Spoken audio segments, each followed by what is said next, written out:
Thank you very much. Hey, it's Kaufman is Alive. I look at comic books new and old. Today I'm looking at all the new comics I picked up at the comic book shop this week. So thanks again for watching. Please subscribe if you like videos like this, if you like content like this. Please like the video, turn notifications on so my videos show up in your YouTube feed when you sign on. Now I haven't flipped through any of these new books yet. I just picked them all up from the comic book shop. They're all from series that I'm collecting. So I have a full run so far on Ultimates, this new X-Men and Spider-Man and Wolverine. Don't have a full run on all 367 issues of Spawn, but I do have a couple hundred issues. I don't have them all, but I have been collecting Spawn every single issue for the past few years. I guess we'll just start with Spawn. It's the only Image book today that I picked up. We've got Todd McFarlane doing the writing, Brett Booth doing the artwork here. This is a Federico Sabatini cover of Spawn. Looks like he's fighting an octopus with some weirdly placed eyes. But Brett Booth, one of my favorite current comic book artists here, doing the interiors. He's been on this book for the past couple of years now, so I definitely recommend go checking out all the Brett Booth issues of Spawn. Really cool to see him doing all this work on Image, kind of coming back home to where I first heard of Brett Booth when he was working on doing some stuff on Wildcats, and he did his creator-owned comic Backlash. So I think he fits right in drawing Spawn. I kind of can't believe it took so long to get him as the main Spawn artist. He was doing Gunslinger Spawn before this. He kind of started that book, and I think he did about the first 30 issues of Gunslinger Spawn, at least. So I definitely recommend checking that out as well. Here's some awesome splash page here. Looks like they're able to defeat this giant creature from hell that miniaturized itself, kind of evolved into this smaller being, probably more deadly. But it looks like the Poacher and Spawn are able to take care of him here. Spoiler alert. Giant sword on Spawn there. That's awesome.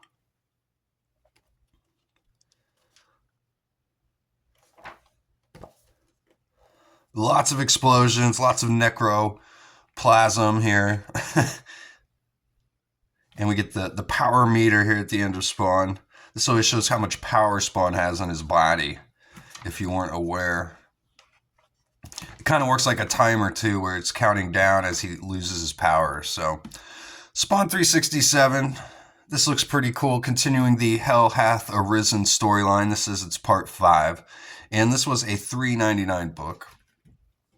I got Ultimates number 15. The rest of the books I got were all Marvel books.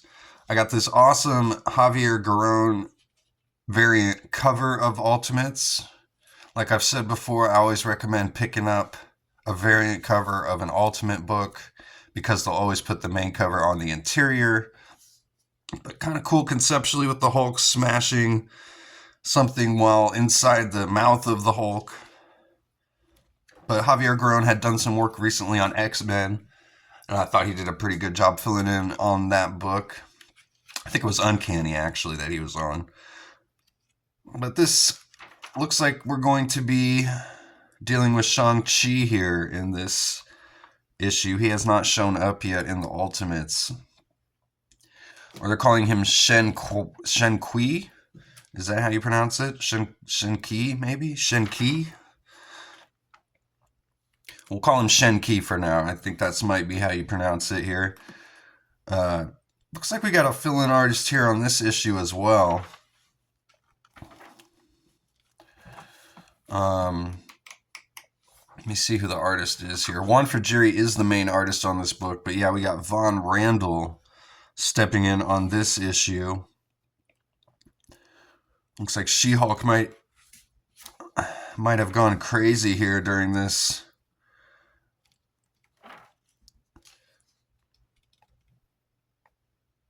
Or this is a different Hulk. There's a whole island of gamma creatures that we've learned about previously here in this Ultimates book. So chickens could be coming home to roost here. But I do like this series is, generally speaking, kind of a villain of the month type of a story, although there is obviously overarching subplots here in the Ultimates. I do like pretty much every issue is a single form issue where you get just one complete story within the book. It looks like that's what we're going to get there. Then I picked up X-Men number 20. We got a Ryan Stegman cover here of Cyclops in jail with this direct, I don't know what he's like, a general or just a manager at the for the Office of National Emergency. They call themselves One. They hate mutants. And his name's Lindquist. And it looks like him and Cyclops are going to be going at it this entire series, this entire book here. Like the shadow on Cyclops' face there.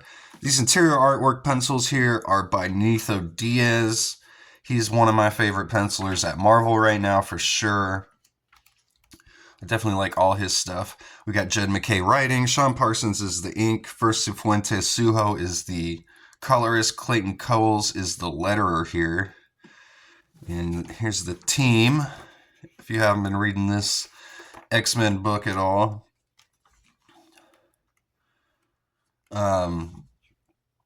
I think that there's a lot of new X-Men in all the X-Men books. We got this character named Jen here. She's kind of forming a relationship with Beast, which I do like this storyline. But I think over in Uncanny X-Men, Gail Simone's X-Men team, she did a better job to me of introducing the new X-Men characters, integrating them as part of the team here than any of the other books. I honestly can't even remember this guy's name. He's one of the new mutants that 3K created. I think his name's John or something. I don't remember.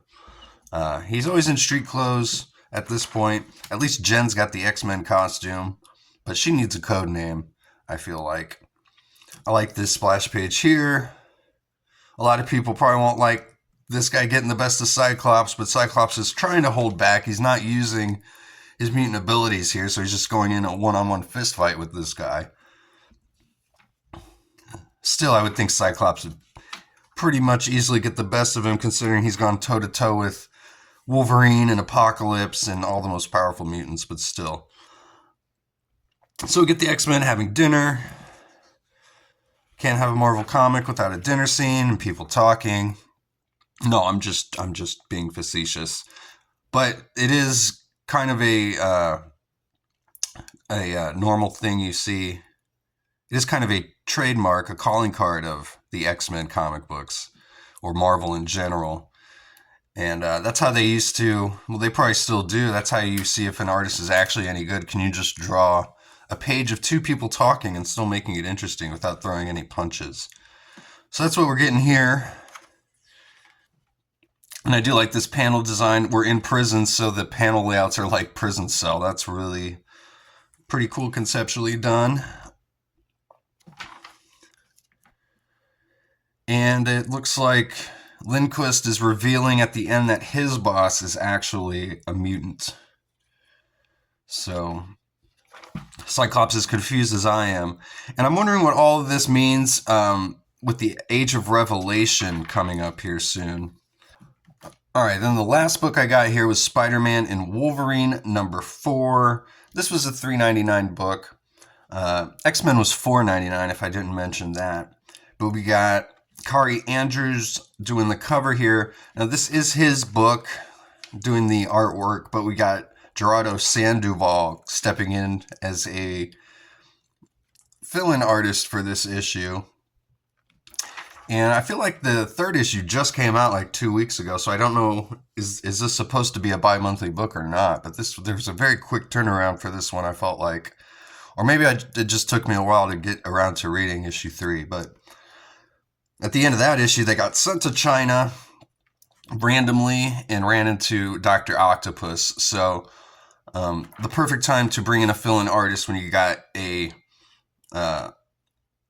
subvergence from the main plot here. Although I feel like this book will probably be like this, where it's kind of a villain of the month story, if I can use that phrase again.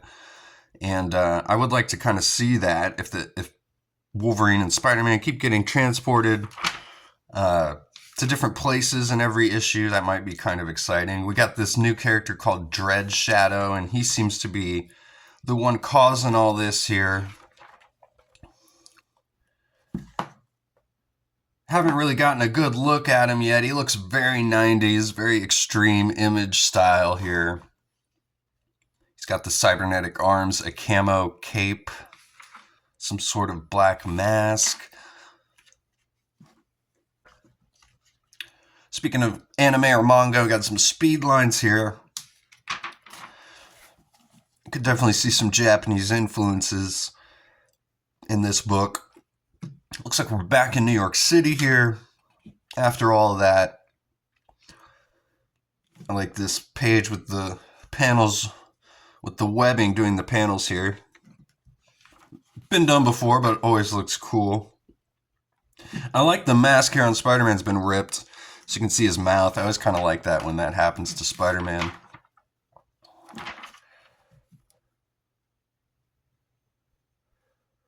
That's a pretty awesome drawing of Wolverine looking like a short king. But I was wondering about X-Men, though, with the Age of Revelation happening. We see the cover to number 22. I just wonder how this X-Men book is all gonna play into the Age of Revelation and what's gonna happen there. Like they feel like kind of lame duck right now, but I guess we'll see where it all goes. So I don't know who this is. Teresa Parker, it says. Peter's sister. I didn't even know Peter had a sister, to be honest with you. So she shoots Wolverine because he said this bastard killed our parents. Getting back to the original plot of this book here. That's a pretty cool splash page, though. And there's the cover to issue number 5. Finally get a real good look at Dread Shadow there. Consequences is what it says. So maybe we'll have Kari Andrews back on the next issue. I still like the artwork on this one, though. And that's about all I got this week. Kind of a shorter week this time. Didn't grab as many comics this week. Just 4 new issues. Keeping it short and sweet this week. So thanks again for watching. Please subscribe if you haven't yet. And I'll see you guys on the next one. Go read comics.